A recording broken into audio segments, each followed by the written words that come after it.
ಶನಿಯು ನ್ಯಾಯ ಮತ್ತು ಕರ್ಮದ ಅಧಿಪತಿ ಮತ್ತು ಈ ಗ್ರಹ ಈಗ ಮೀನರಾಶಿಯ ರೇವತಿ ನಕ್ಷತ್ರದಲ್ಲಿದೆ. ಶನಿ ಜುಲೈ 2ನೇ ತಾರೀಕು 2026ರಂದು ಶನಿ ಗ್ರಹ ಬೆಳಿಗ್ಗೆ 8:22 ರೇವತಿ ನಕ್ಷತ್ರದ 2ನೇ ಮನೆಗೆ ಪ್ರವೇಶ ಮಾಡಲಿದೆ.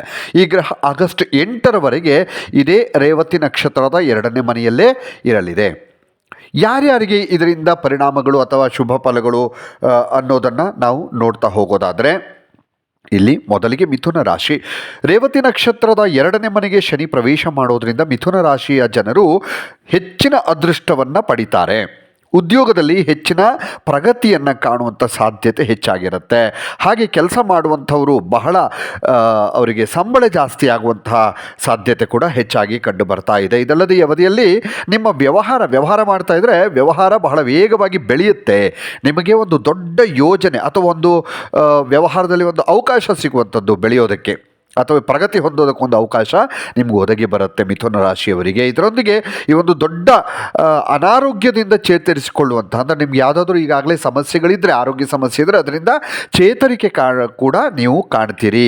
ನೀವು ಯಾವುದೇ ವಿಚಾರಕ್ಕೂ ಅನಗತ್ಯ ಚಿಂತಿಸುವ ಅವಶ್ಯಕತೆ ಇರೋದಿಲ್ಲ. ಇನ್ನು ಕರ್ಕಾಟಕ ರಾಶಿಯವರಿಗೆ, ಕರ್ಕಾಟಕ ರಾಶಿ ನೋಡಿ, ಈ ರಾಶಿಯಲ್ಲಿ ಶನಿಯ ಸಂಚಾರ ಅನ್ನುವಂಥದ್ದು ಈ ಕರ್ಕಾಟಕ ರಾಶಿಯವರಿಗೆ ಉತ್ತಮ ಸಮಯವನ್ನು ತರುತ್ತೆ. ನಿಮ್ಮ ಅದೃಷ್ಟ ಬದಲಾಗತ್ತೆ. ಇದರೊಂದಿಗೆ ನಿಮಗೆ ಹೊಸ ಆದಾಯದ ಮೂಲಗಳು ಕೂಡ ಸಿಗತ್ತೆ. ಮತ್ತು ಆರ್ಥಿಕ ಸ್ಥಿತಿ, ಕರ್ಕಾಟಕ ರಾಶಿಯವರ ಆರ್ಥಿಕ ಸ್ಥಿತಿ ಇಲ್ಲಿ ಮತ್ತೆ ಮೊದಲಿನ ಅಂದರೆ ಇನ್ನೂ ಹೆಚ್ಚಿನ ಒಂದು ಪ್ರಗತಿಯನ್ನು ಕಾಣೋದಕ್ಕೆ, ಆದಾಯವನ್ನು ಮಾಡಿಕೊಳ್ಳೋದಕ್ಕೆ, ಅಥವಾ ನೀವು ಹಣ ಬಲವನ್ನು ಅಂದರೆ ಹಣದ ವಿಚಾರದಲ್ಲಿ ಸ್ಥಿರತೆಯನ್ನು ಹೊಂದೋದಕ್ಕೆ ಸಾಧ್ಯವಾಗುತ್ತೆ. ನೀವು ಕೆಲಸ ಮಾಡ್ತಾಯಿದ್ರೆ ಕೆಲಸದಲ್ಲಿ ಪ್ರಗತಿಯನ್ನು ಕೂಡ, ಅಂದರೆ ಬಡ್ತಿ ಸಿಗುವಂಥ ಸಾಧ್ಯತೆ ಕೂಡ ಇದೆ. ಇದರೊಂದಿಗೆ ವ್ಯವಹಾರ ಮಾಡ್ತಾ ಇದ್ದರೆ ವ್ಯವಹಾರ ಮಾಡುವವರಿಗೂ ಕೂಡ ಬಂಪರ್ ಲಾಭದ ಸಾಧ್ಯತೆ ಕಂಡು ಬರ್ತಾ ಇದೆ ಕರ್ಕಾಟಕ ರಾಶಿಯವರಿಗೆ. ಅಂದರೆ 2ನೇ ತಾರೀಕಿನಿಂದ ಜುಲೈ 2ರಿಂದ ಇದರೊಂದಿಗೆ ಒಂದು ದೊಡ್ಡ ಸಮಸ್ಯೆ ಕೂಡ ನಿಮಗೆ ಬಗೆಹರಿಯುತ್ತೆ.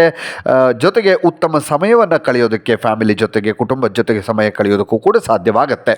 ಇನ್ನು ಕನ್ಯರಾಶಿಯವರಿಗೆ ನೋಡಿ, ಈ ಮಹಿಳೆಯರಿಗೆ ಮತ್ತು ಪುರುಷರು ಇಬ್ಬರೂ ಕೂಡ ಈ ರಾಶಿಚಕ್ರದ ಸಂಚಾರ, ಶನಿಯ ನಕ್ಷತ್ರ ಬದಲಾವಣೆ ಅನ್ನುವಂಥದ್ದು ಬಹಳ ಶುಭ ಫಲವನ್ನು ತರುವಂಥದ್ದು ಕನ್ಯರಾಶಿಯವರಿಗೆ. ಮತ್ತು ನೀವು ಜೀವನದ ವಿವಿಧ ಕ್ಷೇತ್ರಗಳಲ್ಲಿ ಯಶಸ್ವಿ ಆಗ್ತೀರಿ. ನಿಮ್ಮ ಕಠಿಣ ಪರಿಶ್ರಮದ ಪೂರ್ಣ ಫಲವನ್ನು ನೀವು ಕೂಡ ಪಡಿತೀರಿ. ನಿಮ್ಮ ಕೆಲಸದಲ್ಲಿ ನೀವು ಸುಧಾರಣೆಯನ್ನು ಕಾಣ್ತೀರಿ. ಯಾರೂ ನಿಮ್ಮನ್ನು ತಡೆಯೋದಕ್ಕೆ ಸಾಧ್ಯ ಆಗೋದಿಲ್ಲ ಕನ್ಯರಾಶಿಯವರನ್ನು. ವ್ಯವಹಾರಕ್ಕೂ ಕೂಡ ಇದು ಬಹಳ ಒಳ್ಳೆ ಟೈಮು. ನೀವು ಹೊಸದನ್ನು ಏನಾದರೂ ಮಾಡಬೇಕು ಅಂದ್ಕೊಂಡಿದ್ರೆ ಖಂಡಿತವಾಗ್ಲೂ ಮಾಡಬಹುದು ಈ ಸಂದರ್ಭದಲ್ಲಿ. ಯಾಕಂದರೆ ಹೊಸದು ಏನಾದರೂ ಪ್ರಾರಂಭ ಮಾಡೋದಕ್ಕೆ ಬಹಳ ಸುವರ್ಣಾವಕಾಶ ಇದು ಅಂತ ಹೇಳ್ಬೋದು. ಕನ್ಯರಾಶಿಯವರಿಗೆ ಬಹಳ ಟೈಮ್ ಚೆನ್ನಾಗಿದೆ. ನೀವು ಅದರಲ್ಲೂ ಕೂಡ ಯಶಸ್ವಿ ಆಗ್ತೀರಿ. ಮತ್ತು ಕುಟುಂಬದಲ್ಲಿ ಸಂತೋಷ ಇರುತ್ತೆ. ಕುಟುಂಬದ ಜೊತೆಗೆ ಒಳ್ಳೆಯ ಸಮಯವನ್ನು ಕಳೆಯೋದಕ್ಕೂ ಕೂಡ ನಿಮಗೆ ಸಾಧ್ಯವಾಗುತ್ತೆ. ಹಾಗಾಗಿ ಅನಗತ್ಯ ಚಿಂತೆ ಮಾಡೋದಕ್ಕೆ ಹೋಗಬೇಡಿ. ಇನ್ನು ಕುಂಭರಾಶಿಯವರಿಗೆ ನೋಡಿ, ಜುಲೈ 2ರಿಂದ ಕುಂಭರಾಶಿಯವರಿಗೆ ಬಹಳ ಒಳ್ಳೆ ಟೈಮ್ ಶುರುವಾಗ್ತಾ ಇದೆ. ನೀವು ಏನು ನೆಗೆಟಿವ್, ಇಲ್ಲಿಯವರಿಗೆ ನಿಮಗೆ ತಲೆಯಲ್ಲಿ ಏನಾದರೂ ನೆಗೆಟಿವ್ಗಳಿದ್ದರೆ ಎಲ್ಲವನ್ನು ಕೂಡ ದೂರ ಮಾಡಿ ಆ ನೆಗೆಟಿವ್ ಚಿಂತನೆಯಿಂದ ಹೊರಬಂದು ನೀವು ಪಾಸಿಟಿವ್ ಆಗೋದಕ್ಕೆ, ಮತ್ತು ಇನ್ನೂ ಹೆಚ್ಚಿನ ಒಂದು ಎಲ್ಲ ಕೆಲಸಗಳಲ್ಲೂ ಕೂಡ ಪಾಸಿಟಿವ್ ಸಿಗುವಂಥದ್ದು ನಿಮಗೆ.